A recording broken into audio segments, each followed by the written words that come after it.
عزتمند مسلمانانو، ما ستاسو د وړاندې د قرآن مجید یو دوه مختصر آیاتونه تلاوت کړل.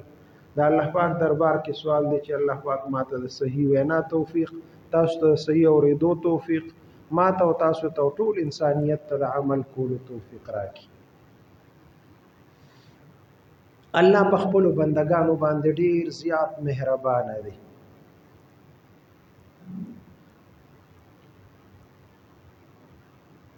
دا قرآن او حدیث پر رڼا کې علماء لیکلي دي،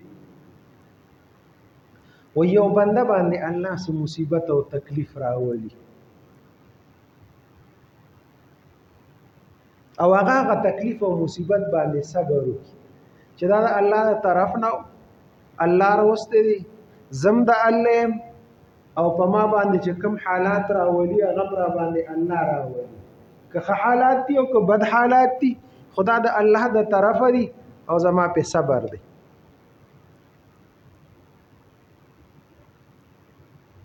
الله پاک د دغه عمل دل ډبل اجر ورکړي چې دا صبر د کومو که پتا تکلیف او پریشانې باندې په دغه حالات راتلو باندې د صبر وکړه الله په ډبل اجر ورکړي. غرض دا دی د عمل باندې الله پاک د عمل قدر کوي. کوم عمل دی وکړه قدر کوي. مونږ چا سره مزدوري وکړو خو مالک رانه ناراض دی، خفای رانه د مزدوري پوره ونه کړه، د چل ولو خو الله د عمل قدر کوي. د خپل بنده وته پته ده چې دا کمزوري دی، دی به زما څه بندګي وکړي. الله وی په دغه معمولی عمل باندې چې دا تا کړی دی اخلاص هم پکې نشته، عمل دې هم کمزوري کړی دی، زه په ډبل اجر ده. الله داسې مهربانه ذات دی. او دا کوم آیاتونه چې ما تلاوت کړل مفسرینو د دې پرانا کې لیکلي دي وای ان مع العسر یسرا، ان مع العسر یسرا، دو ځله دا الفاظ ذکر کړي دي. د دې مقصد دا دی، فلسفه پکې دقه ده چې الله پاک وایي چې تکلیف مې د باندې راوس اسانتیا براولم، اسانتیا براولم. وګوره ډبلې بیان کړي الله پاک. نو الله پاک خپل بندگانو سره د مهرباني عمل کوي. او دا غي د لپاره کتابونه لیکي وي. ګوره یو سړی دی هغه په مانځ باندې ودرې، مسله ده د شریعت مسله ده، مانځ ته ودرې د الله اکبر 2 رکعات وکړل، په دغه ځای کې په شک کې شو چې ما 2 رکعات وکړل که 3 مې وکړل. اوس په دې شک کې دی لګیا دی، ولاړ دی او دغه سوچ کوي چې ما 2 وکړل او که ما 3 وکړل. نو علماء لیکلي دي وایي تاسو په غالب ګمان باندې فیصله وکړئ. ستا په دې ذهن کې غالب ګمان دا دی که ما 2 کړي نو بس په 2 فیصله وکړئ، 3 مو وکړو 4 مو وکړو. او که ته وایې چې ما 3 کړي دي بس 3 دي کړي دي 4 مو ورپسې وکړه او شو مونځ دی وشو. په غالب ګمان فیصله وکړه. خدا مونږ ماتاوه ما بعضې خلک سلام وړوي بیا دوباره نیت وتړي. نه، دا عمل پرېښودل دا ګناه ده. وګوره چې دا مونږ مونځ پرېښودو په منځ کې او بیا دوباره نیت تړم، ما دا عمل قصدن پرېښود، دا مې د ګناه کار وکړه، دا ګناه ده. مو عبادت په نه پرېږدي، په شریعت عمل وکړه. شریعت تا ته دا وایي چې ته غالب ګمان باندې فیصله وکړه، بس ستا مونځ ټیک دی. اوس ګوره دا مونځ مونږه څومره ناقص وکړه پته نشته، کړي به هم 2 او مونږ به وایو جوړې 3 کړي. الله وایي ستا دا مونځ ما قبول کړی دی، بس ته ماتوه ما. وګوره دا عمل قدر دی، الله زمونږ د دې عمل قدر کوي. کمزوري مونځ مو کو رکعتونه هم پوره خدای خبر چې کړي دي که نه دي کړي، او څونه سوچونه هم پکې وکړل،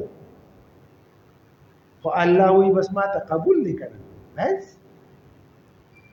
مزې کوه ځه ګرځه.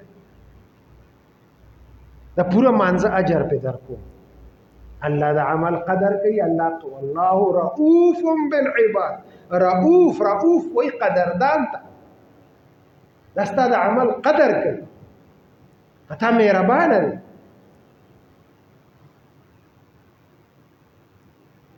شریعت یو بل مسله لیکلی ده و یو سړی دی هغه ځنګل کې لار ته غلطه شو بس په ځنګل کې یو خوشی ځای کې الته تک تور اوریس پیراله چوریس پیراله اوس توره تیار ده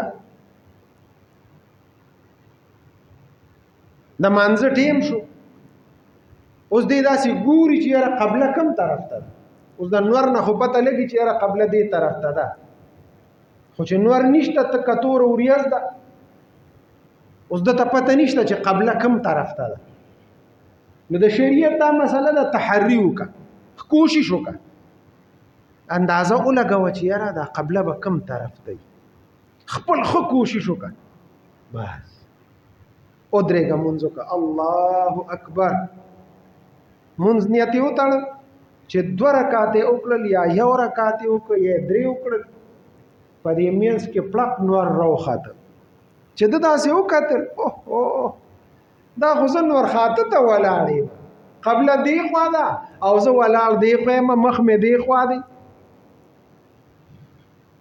اوس شریعت دې سړي ته وایي ته مونځ ماتوه ما دا ستا مونځ ماتول دا ګناه ده دا به ګناه کې مونځ به نه ماته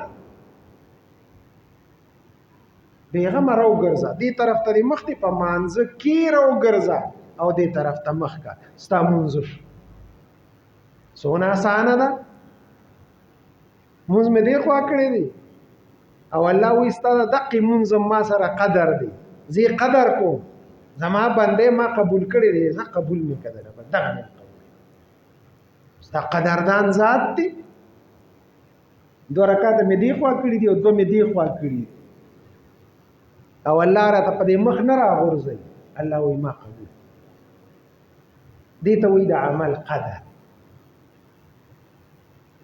اللهم صل على محمد وعلى آل محمد كما صليت على إبراهيم وعلى آل إبراهيم إنك حميد مجيد اللهم بارك على محمد وعلى آل محمد كما باركت على إبراهيم وعلى آل إبراهيم إنك حميد مجيد اللهم صل على محمد وعلى آل محمد كما صليت على إبراهيم وعلى آل إبراهيم شری حاجات خدای پورو ګرځي ظالمان مفسدانو پامان کې اوساتي مردگان د اهل اسلام او بخي بیمارانو تم شفا ورکړي زموږ ټولو په حال باندې رحم وکړي صلی الله تعالی علیه سنت کوي خدای